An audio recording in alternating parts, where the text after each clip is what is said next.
She found out at her own engagement party. Not from him, not by accident. His best friend walked up beside her, no warning, no preamble, and said 4 sentences that ended everything. She didn't cry, she didn't react. She picked up her champagne, smiled, and walked back to the man who had been lying to her for 14 months. But before we get to that moment, you need to understand something. She was happy that night. Genuinely, completely. The kind of happy that lives in your chest and makes you stand up slightly straighter. She wasn't suspicious. She wasn't watching for signs. She was wearing a dress she loved, in a room full of people she trusted, engaged to a man she had chosen with her whole heart. That's the part that still gets her. Not that she missed the signs, but that in the hours before everything changed, she was present. She was there, she was all in. And none of it was enough to protect her from what was already in motion. There were 47 people in that room. Her mother had already cried twice before 9 o'clock. Her best friend Maya kept squeezing her hand at random intervals, the way she did when words felt insufficient. Rowan was the kind of man who remembered your coffee order after meeting you once.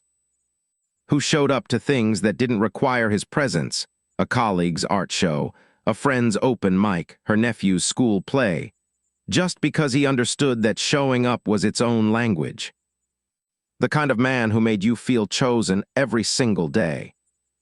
And she had felt chosen. For 2 years, she had felt like the luckiest woman in every room they entered together.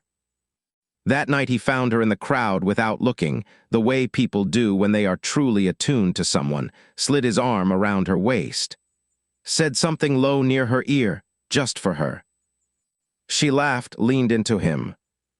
And for one long, warm moment, she was simply a woman in love at her own engagement party. She would hold on to that moment later, not with bitterness, but with a strange, aching tenderness. Because it was real. What she felt in that moment was completely, entirely real. What she didn't know was that across the room, Noel had just walked in. She noticed him before Rowan did. He was late, which never happened. Noel was the kind of man who treated punctuality like a form of respect. He stood at the entrance too long, scanning the room with an expression she couldn't read from across the space. Not festive, not present. The look of a man who had been rehearsing something the entire drive over, and was finally running out of reasons to keep it inside. He found Rowan first, a hand briefly on the shoulder. Something tight passed between them. She couldn't hear it, couldn't fully see it, but she watched Noel's jaw tighten once before he stepped back and nodded. Rowan turned back toward the room, found her eyes, smiled. She smiled back and quietly noted a feeling she couldn't name. Not alarm, not suspicion. Just the faint sensation of a door somewhere in the back of her mind, swinging open an inch, then pulling shut before she could see what was on the other side. She let it go. The music was warm, her mother was happy. The ring on her hand caught the light every time she moved. She let it go. She had exactly 90 minutes before she would understand why she shouldn't have. But the signs had not started that night. They had started months earlier, quietly, without announcement. The kind of changes you can explain away, if you want to badly enough. It started with the phone. He had always placed it face down at dinner, always. Without being asked, like her attention was the only notification that mattered. Then one evening in October, it sat face up beside his plate, screen catching the light every few minutes. He didn't look at it, but he knew it was there. And somehow, so did she. She said nothing, told herself she was being sensitive. The next evening, the same. The one after that, the same. And she kept saying nothing, because saying something meant admitting she had noticed. And admitting she had noticed meant examining why it bothered her, and she wasn't ready for where that examination would lead. Then came the calls. Certain conversations began migrating to the balcony, voice lower than necessary. Shoulders curved inward, the posture of privacy. She noticed. She also noticed the way he laughed at her jokes with a half-second delay now. Still warm, still kind, but slightly managed. Like a man aware of being watched. Like someone performing the version of himself she expected to see, rather than simply being it. One Tuesday, she came home 40 minutes early. He was outside, back turned. Voice low and deliberate, focused completely on whoever was on the other end. Then he heard the door. Turned. Smiled.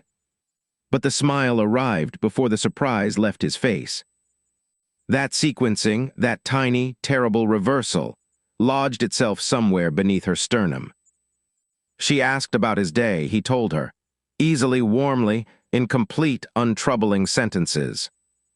She went to the bathroom, turned on the tap, stood over the sink watching water run over her hands until the temperature changed. She wasn't crying, she wasn't ready to call it anything yet. She was just standing very still, the way you stand when something inside you is making a sound you're not prepared to hear. Then there was the hotel card. A loyalty card she found in his jacket pocket while looking for his car keys. A hotel in a city he hadn't mentioned visiting. She held it for a moment. Put it back. Told herself there was an explanation. Told herself that people who love each other don't go looking for evidence. So she stopped looking, which she would later understand was not the same as there being nothing to find. 90 minutes into the party, she was reaching for a second glass of champagne when Noel appeared beside her. No greeting, no warnings, no preamble. He faced forward, eyes on the middle distance. Voice completely level, the voice of someone who has rehearsed this moment for a very long time and has finally run out of reasons to keep it inside. Her name is Priya. Nia's hand stayed on the champagne glass. 14 months. I found out 8 months ago. I told him to end it. The briefest pause. He didn't. 14 months. The math arrived before the emotion did. The way your body registers impact before the pain catches up. 14 months meant before the proposal, before the ring, before she'd stood in front of a mirror and told herself this was the best night of her life. 14 months meant the whole time. Not a mistake, not a moment of weakness. A second life running parallel to hers. The entire time she had been planning a future, choosing a dress, smiling at 47 people over champagne. The party didn't stop. Someone laughed loudly at something, a song changed. Someone clinked a glass for a toast. The room was warm and golden and completely, terribly oblivious. Noel set his glass down on the table beside her, carefully, like punctuation. You deserve to know. I'm sorry it took me this long. He left without waiting for her response, not coldly, but with the quiet exit of a man who understands that some things cannot be answered, only received. She stood alone. Across the room, Rowan looked up, found her eyes, raised his glass toward her. Smiling, open, easy, luminous, completely unaware that the ground had just shifted beneath everything he thought he still had. She raised her glass back, smiled, walked toward him, heels steady on the floor, face giving nothing away, shoulders relaxed, eyes warm. The most complete performance of her life. And somewhere deep inside her, something that had been alive for 2 years, quietly, took its last breath. She didn't confront him that night. She came home, unzipped her dress, hung it carefully on the back of the door, the same dress she'd spent 3 weeks choosing, and got into bed. Rowan reached for her in the dark the way he always did. She let him, lay there with her eyes open, her breathing even, her mind perfectly, devastatingly clear. The confrontation came 4 days later, not because she was ready, but because she was tired. Tired of carrying something that wasn't hers to carry.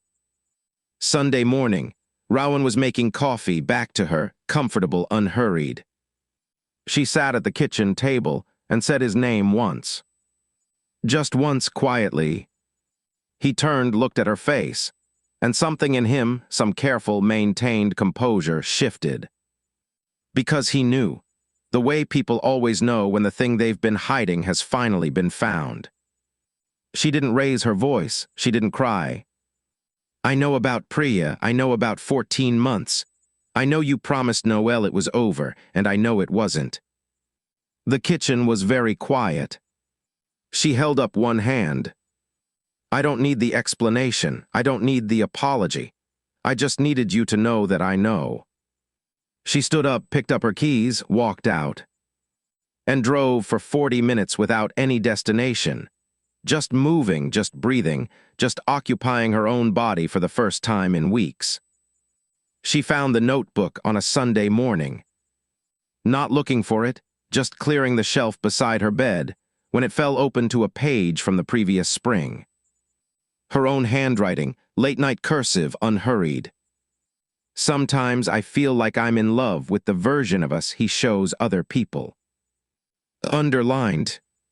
Then crossed out. Then in different ink, smaller, the handwriting of mourning, of reason, of a woman carefully talking herself back from the edge of something true. Overthinking again. She sat with the notebook open in her lap for a long time. She had known. Not his name, not 14 months, not the shape of the specific lie.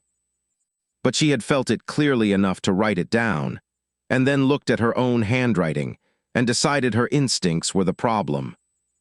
That was what she had to forgive herself for. Not for missing it. For finding it and crossing it out. She booked a flight to Lisbon, a city she had mentioned once, over dinner, approximately 1 year ago, before Rowan changed the subject to something else entirely. She had let it go then. She was done letting things go. On her last night there, she sat at the window with a glass of wine and her notebook open to a blank page. She didn't write his name, didn't write a letter, didn't write a list. She wrote one line. I trust what I feel. No crossing out, no correction in the margin, no smaller handwriting of reason talking her back from the edge of something true. Just that, 4 words. She closed the notebook, finished her wine, listened to the street below go quiet for the night. She walked until her feet hurt, ate alone at small tables, sat in squares watching strangers live ordinary, intact lives, and slowly, something in her began to unknot.